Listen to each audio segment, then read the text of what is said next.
PM Modi पर खड़गे के बयान को लेकर राज्यसभा में बवाल। बीजेपी की मांग, खड़गे को मांगनी चाहिए माफी। केंद्रीय मंत्री पीयूष गोयल ने कहा, खड़गे के बयान की निंदा, झलकती है उनकी सोच। पीयूष गोयल की मांग पर खड़गे का जवाब, यह संसद के बाहर दिया गया बयान था, सदन में जिक्र करने की जरूरत नहीं। खड़गे ने कहा, वो फिर दोहरा सकते हैं ये बात, आजादी की लड़ाई में उनका कोई योगदान नहीं।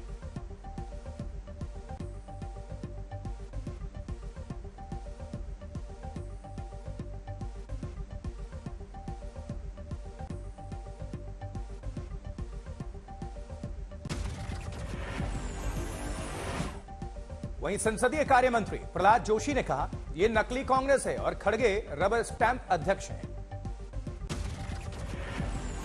अलवर की रैली में बीजेपी पर खड़गे ने दिया था बयान, कहा हमारी पार्टी के नेताओं ने देश के लिए जान दी, लेकिन इनके घर का कुत्ता भी मरा क्या।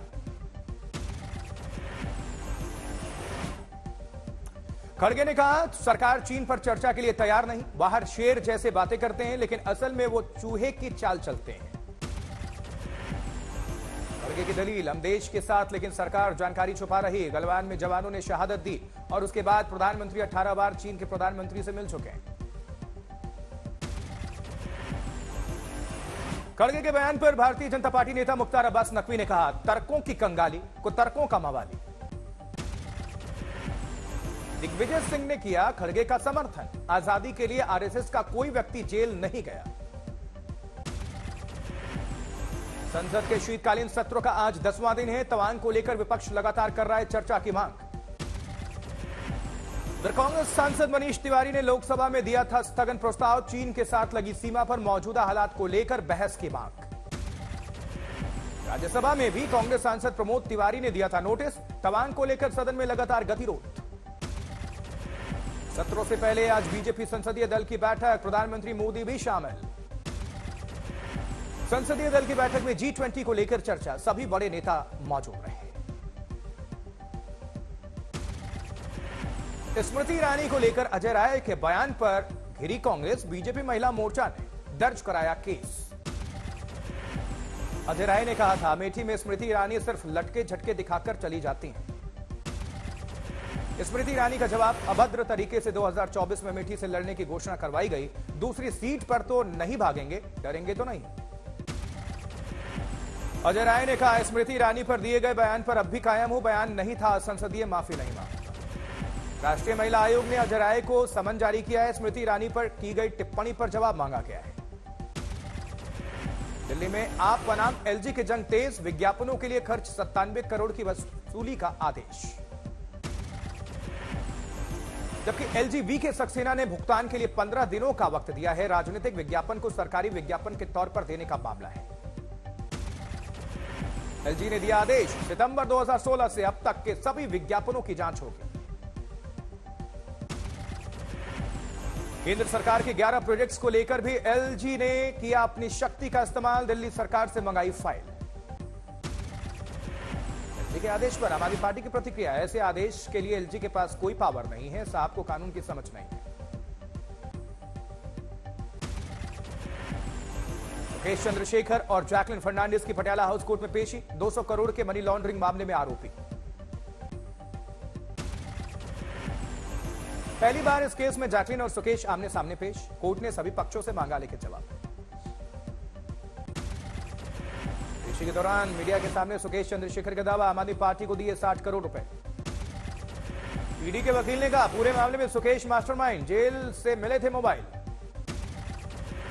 कोर्ट ने दिया आदेश, ईडी को सौंपी जाए सभी 26 लग्जरी गाड़ियां, 22 दिसंबर को अगली सुनवाई होगी। उधर जम्मू कश्मीर के शोपियां में आतंकवादियों से एनकाउंटर, 3 आतंकियों की मौत। मरने वाले तीनों आतंकी लश्कर-ए-तैयबा के, तीनों आतंकी स्थानीय हैं। मारे गए आतंकवादियों में से 2 की पहचान हो चुकी है, शोपिया का ही रहने वाला था लतीफ लून। मारे गए दूसरे आतंकवादी का नाम उमर जीती था, अनंतनाग का ये रहने वाला। नेपाल के नागरिक तिल बहादुर थापा की हत्या में शामिल था उमर, सुरक्षा बलों ने AK-47 भी बरामद किया है। अमरावती के कोली हत्याकांड में बड़ा खुलासा, साजिश के पीछे तबलीगी जमात से जुड़े लोगों का नाम है। एनआईए के चार्जशीट से खुलासा, 11 आरोपियों के हैं इसमें नाम। चार्जशीट के मुताबिक नफरत फैलाने के लिए रची गई हत्या की साजिश। उमेश कोल्हे ने किया था नुपुर शर्मा का ट्वीट शेयर, इसी के बाद रची गई थी साजिश। उधर अमरावती की सांसद नवनीत राणा ने कहा, सामने आई सच्चाई, मास्टरमाइंड को पकड़ना बेहद जरूरी।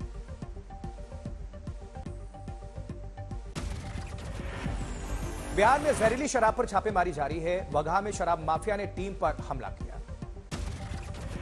उत्पाद विभाग की टीम पर कारोबारियों का हमला, 2 पुलिस वाले जख्मी हैं। घटना के बाद बड़ी संख्या में पुलिस की तैनाती, 3 लोग हिरासत में ले गए। जबकि बिहार के छपरा में जहरीली शराब को लेकर कार्रवाई तेज, पुलिस की जिप्सी से कुचली गई शराब की बोतलें। थाने से स्प्रिट का ड्रम कथित रूप से गायब होने के बाद प्रशासन अलर्ट पर, थानों में रखी गई शराबों को किया जा रहा है नष्ट। बलवंत मर्डर केस को लेकर योगी सरकार पर अखिलेश का वार, कहा हिरासत में मौत के मामलों में यूपी सबसे आगे। कानपुर देहात में बलवंत के परिवार से मिलने पहुंचे अखिलेश, परिजनों को 1 करोड़ की सहायता। पुलिस हिरासत में हुई थी बलवंत की मौत। कल देर शाम गंगा बैराज पर आए थे अखिलेश यादव, विधायकों के साथ खाई मैगी। सीएम योगी आदित्यनाथ ने गोरखपुर में किया रैन बसेरों का दौरा, जरूरतमंदों को बेहतर सुविधाएं मुहैया कराने का आदेश। हिमाचल प्रदेश में डिप्टी सीएम मुकेश अग्निहोत्री ने लिया इलेक्ट्रिक गाड़ियों का ट्रायल, कहा पर्यावरण को प्रदूषण से बचाना सरकार की प्राथमिकता है। हरियाणा के उप मुख्यमंत्री दुष्यंत चौटाला का काफिला भी धुंध का शिकार, काफिले की गाड़ियों में टक्कर। सड़क पर घनी धुंध के चलते टक्कर हो गई, पुलिस की बोलेरो ने अचानक ब्रेक लगाया था। हिसार से सिरसा जाते वक्त हादसा, पुलिस के कमांडो को चोट आई। गृहमंत्री अनिल विज की चलती गाड़ी का शॉकर टूटा, ट्वीट करके घटना की जानकारी दी। विज ने लिखा, अंबाला कैंट से गुरुग्राम जाते वक्त हादसा, मर्सिडीज बेंच के शॉकर के 2 टुकड़े हो गए। उत्तर भारत में कोहरे का कहर है, धुंध की वजह से ग्रेटर नोएडा के दनकौर इलाके में बड़ा हादसा हुआ। यात्रियों से भरी बस की कंटेनर से टक्कर, हादसे में 1 यात्री की मौत। हादसे में 10 लोग घायल हो गए, कराया गया अस्पताल में भर्ती। पुलिस ने दी जानकारी, बस में सवार थे 60 लोग। उत्तर प्रदेश के बुलंदशहर में घने कोहरे की वजह से हादसा, 10 गाड़ियों की टक्कर, 1 की मौत, 10 जख्मी हैं। दिल्ली एनसीआर में प्रचंड ठंड का कहर देखने को मिल रहा है। कोहरे को लेकर मौसम विभाग ने जारी किया ऑरेंज अलर्ट। मौसम विभाग ने 2 दिनों के जारी ऑरेंज अलर्ट किया है। सुबह बाहर निकलने वालों के लिए चेतावनी है। सुबह सुबह पालम में थी विजिबिलिटी बेहद कम, 25 मीटर से आगे देखना था मुश्किल। पूरे उत्तर भारत में कोहरे और शीत लहर का डबल अटैक है। दिल्ली, उत्तर प्रदेश, पंजाब, हरियाणा, राजस्थान और पंजाब में अगले 5 दिनों में और बिगड़ेंगे हालात। हिमाचल, पंजाब के लिए कोहरे का रेड अलर्ट, मौसम विभाग की चेतावनी। चंडीगढ़ में घने कोहरे से बड़ी परेशानी, 50 से ज्यादा ट्रेनें लेट। पुलिस के मुताबिक धुंध की वजह से हरियाणा, पंजाब में 1 दिन के अंदर 12 लोगों की मौत, 38 घायल। कानपुर में ठंड का जबरदस्त प्रकोप, लोगों के लिए घर से निकलना बेहद मुश्किल। कोहरे के चादर में लिपटा पंजाब का फरीदकोट, शीतलहर से भी लोग परेशान। कश्मीर में शीतलहर का अटैक, जमने लगी डल झील, तापमान में 0 से 4 डिग्री नीचे।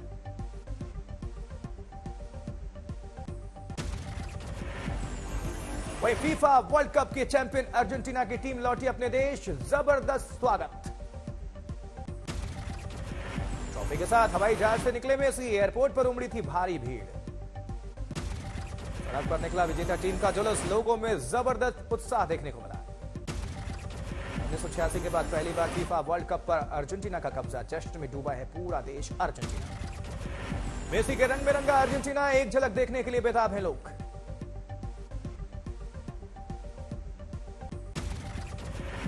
चीन में कोरोना पॉजिटिव होगी आधी से ज्यादा आबादी, लाखों मौतें, हम महामारी। विशेषज्ञ एरिक फिगरडिंग का यह दावा है। एरिक फिगरडिंग का दावा है अब दिनों में नहीं घंटों में डबल होंगे संक्रमण के मामले। चीन में प्रतिबंध हटने के बाद से चरमराई स्वास्थ्य व्यवस्था, अस्पतालों का वीडियो भी ट्वीट किया गया। अगले 90 दिनों में चीन में करीब 60% और दुनिया में 10% आबादी के कोरोना पॉजिटिव होने की आशंका है। चीन में कोविड संक्रमण को लेकर एक्शन, बुजुर्गों को घर घर जाकर लगाई जा रही है वैक्सीन। चीन के कोरोना संक्रमण के आंकड़ों पर दुनिया की नजर है। अमेरिका ने भी जताई गहरी चिंता। इलाहाबाद यूनिवर्सिटी में छात्र और गार्ड के बीच झड़प के बाद हंगामा, छात्रों पर फायरिंग और मारपीट का आरोप है। कैंपस में जमकर तोड़फोड़ हुई है। 3 बाइक्स में आग लगा दी गई। पूर्व छात्र नेता विवेकानंद पाठक सहित आधा दर्जन छात्रों जख्मी बताए जा रहे हैं। फर्जी जाति प्रमाण पत्र मामले में बीजेपी विधायक को हाईकोर्ट से राहत, सिंगल बेंच के फैसले पर रोक। अयोध्या में खाली घरों को निशाना बनाने वाले चोरों के गिरोह पर शिकंजा, एक ही परिवार के हैं ये सभी शातिर। उत्तर प्रदेश के सीतापुर में गैंगस्टर मुजीब अहमद पर शिकंजा, 3.5 करोड़ की संपत्ति जब्त। मेरठ के टीपी नगर थाने पर खड़ी गाड़ी की पार्ट चुराने वाले 2 मिस्त्री गिरफ्तार हुए। मिली भगत के आरोप में 2 सिपाही भी सस्पेंड हुए। गाजियाबाद में ऑनलाइन ठगी करने वालों पर शिकंजा, अंतर्राष्ट्रीय गिरोह के 9 शातिर गिरफ्तार हुए। नोएडा में नाबालिग का रेप करने के आरोप में गिरफ्तार युवक पुलिस को चकमा देकर फरार, लापरवाही बरतने वाले पुलिसकर्मी सस्पेंड। रायबरेली में दिल दहलाने वाली वारदात सामने आई है। पत्नी ने लकड़ी की पार्टी से पीट कर पति की हत्या कर दी। मारपीट और बेइज्जती से तंग आकर वारदात। कोटा में आवारा पशुओं का आतंक है। सांड के हमले में बुजुर्ग की मौत हो गई, चेहरे से आर पार हो गए सिंह।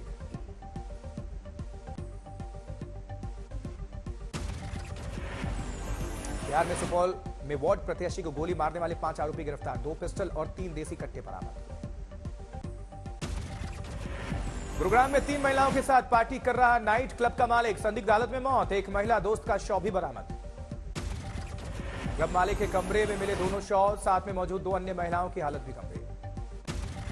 पार्टी के दौरान नाइट क्लब के कमरे में जल रही थी अंगीठी, धुएं की वजह से दम घुटने से मौत का शक है। उधर इंदौर में महिला ने पति के दोस्त पर लगाया रेप का आरोप, पति को छोड़कर दोस्त के साथ रह रही थी महिला। बाराबंकी में हुंडई कार की गोदाम में लगी भीषण आग, लाखों का नुकसान, शॉर्ट सर्किट से हादसे की आशंका है। महाराष्ट्र के रत्नागिरी में चीनी की बोरियों से लदे 2 ट्रक आपस में टकराकर पलट गए, हादसे के बाद ट्रकों में लग गई भीषण आग। पश्चिम बंगाल के खेड़ा आनंद में बेटे को स्कूल छोड़कर लौट रही महिला पार्षद घायल हो गई। सड़क पर खड़े कार चालक ने लापरवाही से खोला दरवाजा, स्कूटी पर सवार थी पड़े। उत्तर प्रदेश के मैनपुरी में घने कोहरे की वजह से हादसा, ट्रैक्टर ट्रॉली पलटी, 2 लोगों की मौत हो गई। इसमें हाजीपुर में शराब की तस्करी करके पकड़ा गया बीपीएससी छात्र, बैग किताबों की जगह शराब की बोतलें रखकर करता था डिलीवरी।